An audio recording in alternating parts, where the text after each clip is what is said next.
안녕하세요. 엘라벨라입니다.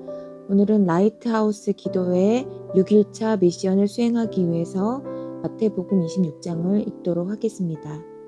26장 1절 말씀입니다.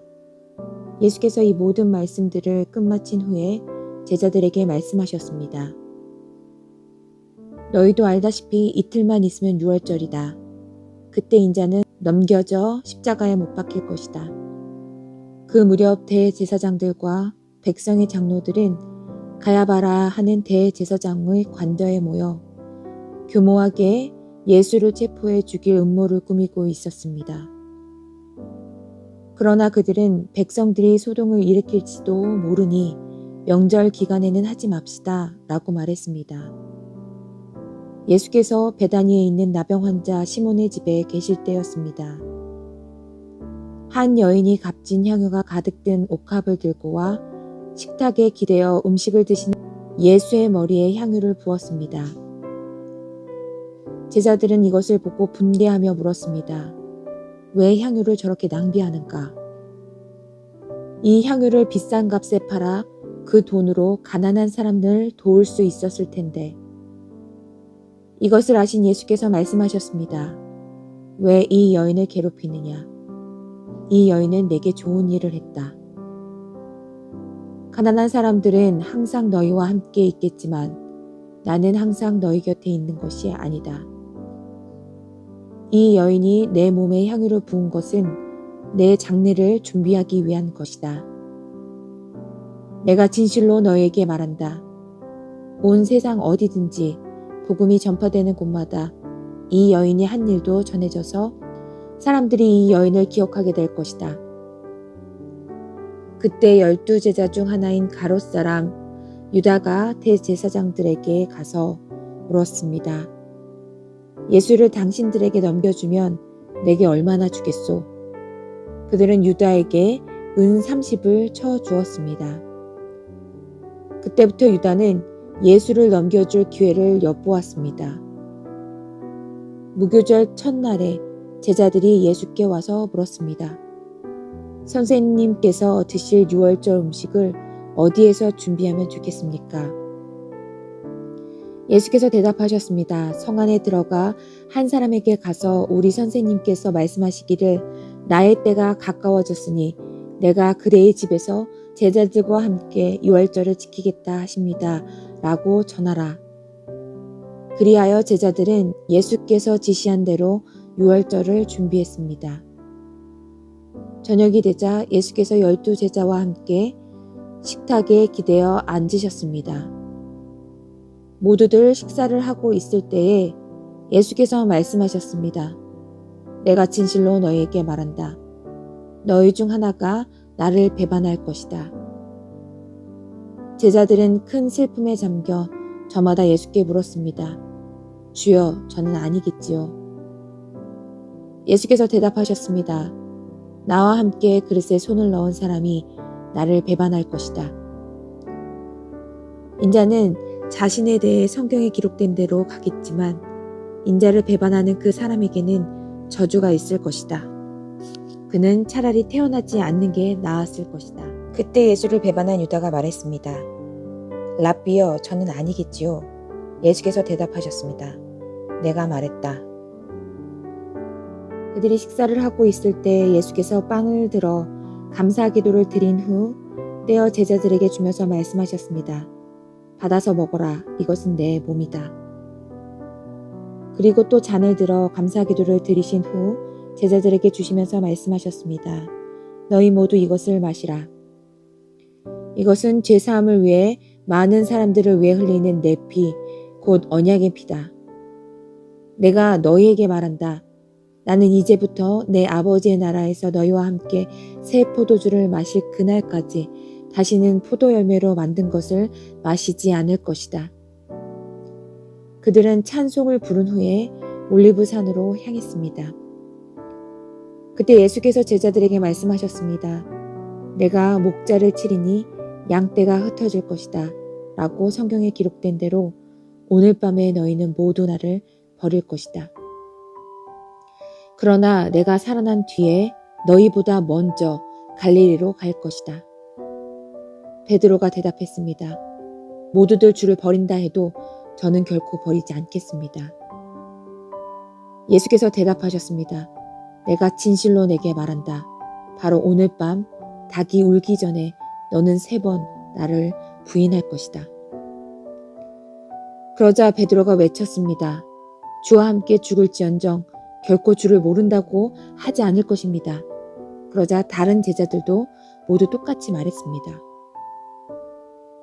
그때 예수께서 제자들과 함께 겟세마네라고 하는 곳으로 가서 제자들에게 말씀하셨습니다. 내가 저기에 가서 기도하는 동안 여기에 앉아 있으라. 예수께서 베드로와 세베대의 2 아들을 데리고 가셨습니다. 예수께서는 슬픔에 잠겨 괴로워하셨습니다. 그때 예수께서 그들에게 말씀하셨습니다. 내 마음이 너무 괴로워 죽을 지경이다. 너희는 여기 머물러 나와 함께 깨어 있도록 하라. 예수께서 조금 떨어진 곳으로 가셔서 얼굴을 땅에 파묻고 엎드려 기도하셨습니다. 내 아버지, 할 수만 있다면 이 잔을 내게서 거둬 주십시오. 그러나 내 뜻대로 하지 마시고 아버지의 뜻대로 하십시오. 그리고 제자들에게 돌아와 보니 그들은 자고 있었습니다. 예수께서 베드로에게 물으셨습니다. 너희가 1시간도 나와 함께 깨어 있지 못하겠느냐? 시험에 들지 않도록 깨어 기도하라. 마음은 간절한데 육신이 약하구나. 그리고 예수께서 다시 가서 기도하셨습니다.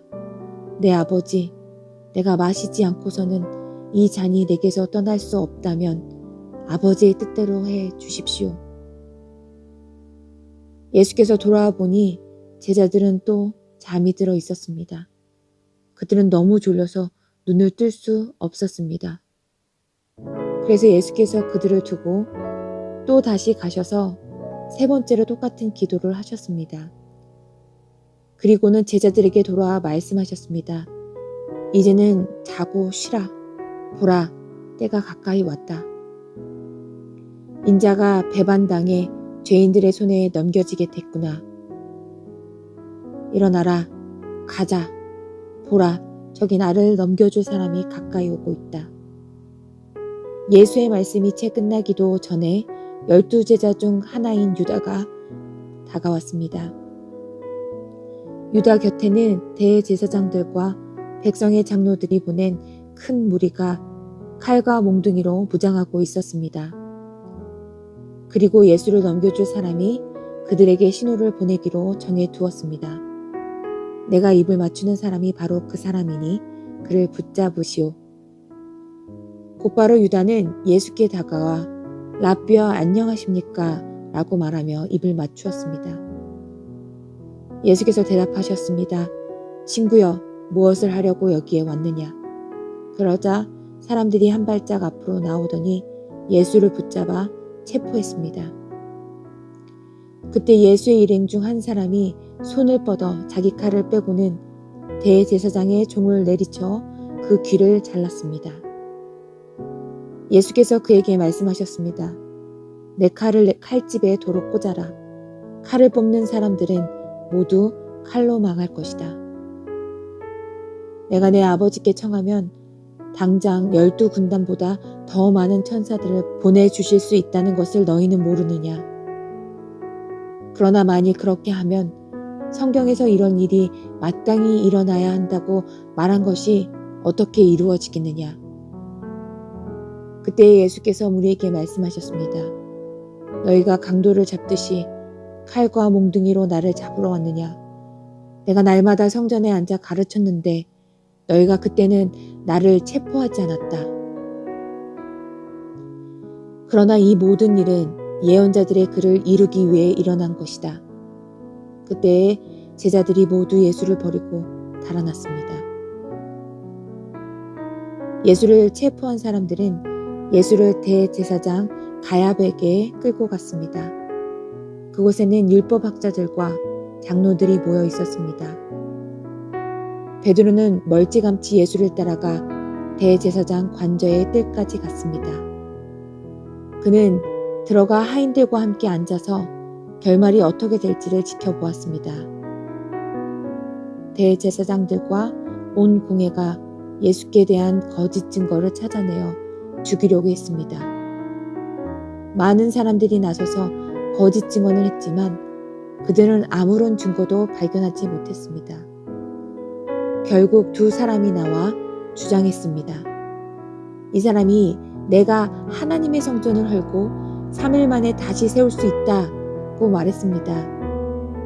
그러자 대제사장이 일어나 예수께 말했습니다. 아무 대답도 안 할 작정이냐? 이 사람들이 너에 대해 이렇게 불리한 진술을 하고 있지 않느냐? 그러나 예수께서는 아무 말씀도 하지 않으셨습니다. 대제사장이 예수께 말했습니다.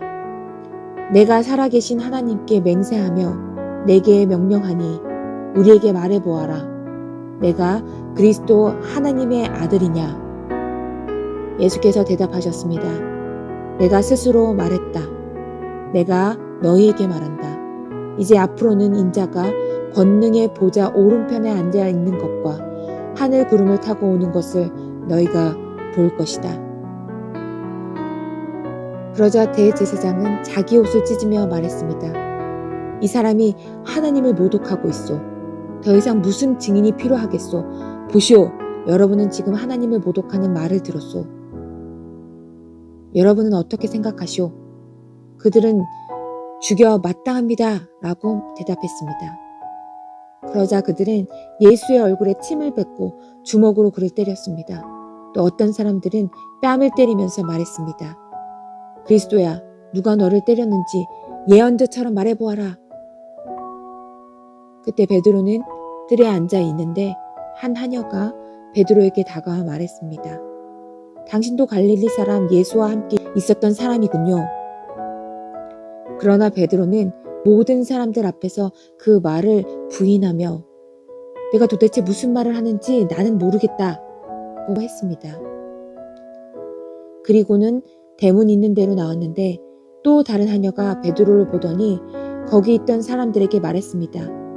이 사람도 나사렛 예수와 함께 있었어요.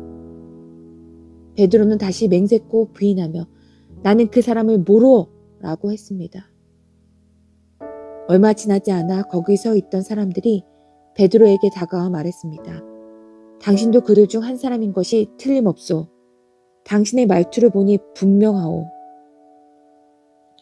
그러자 베드로는 저주하며 나는 그 사람을 모른다 라고 맹세했습니다.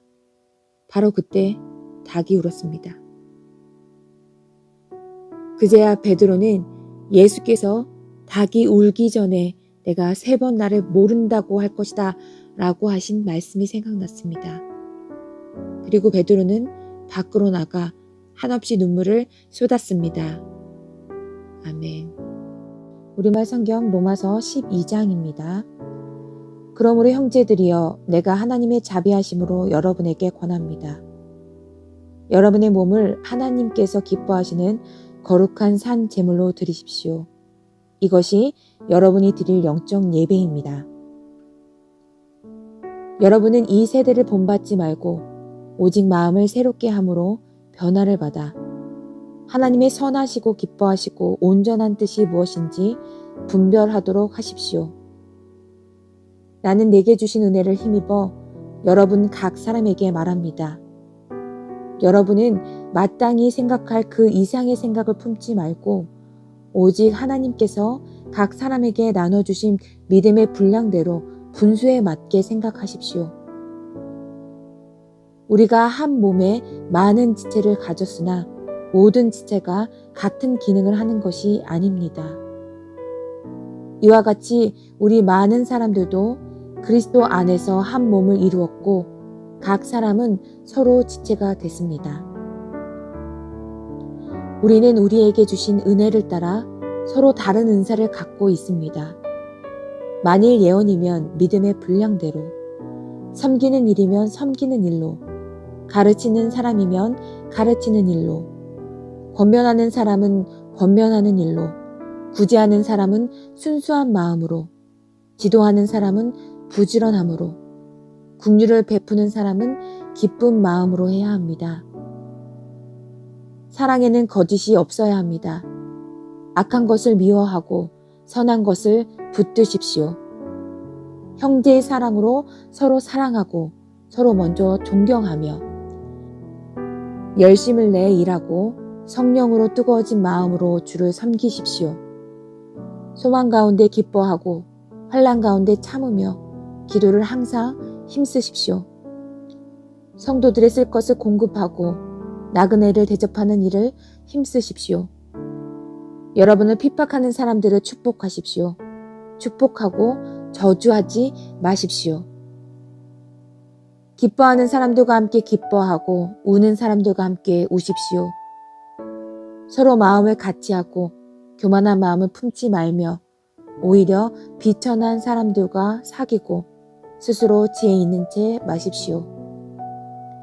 아무도 악을 악으로 갚지 말고 모든 사람 앞에서 선한 일을 힘써 행하십시오. 여러분이 할 수만 있으면 모든 사람들과 평화롭게 지내십시오. 사랑하는 형제들이여, 여러분이 스스로 원수를 갚지 말고 하나님의 진노하심에 맡기십시오. 기록되기를 원수를 갚는 것이 내게 있으니 내가 갚아주겠다고 주께서 말씀하십니다. 내 원수가 굶주려 있으면 먹이고 목말라 하면 마실 것을 주어라. 이로써 내가 그의 머리 위에 숯불을 쌓을 것이다. 악에 지지 말고 선으로 악을 이기십시오. 아멘.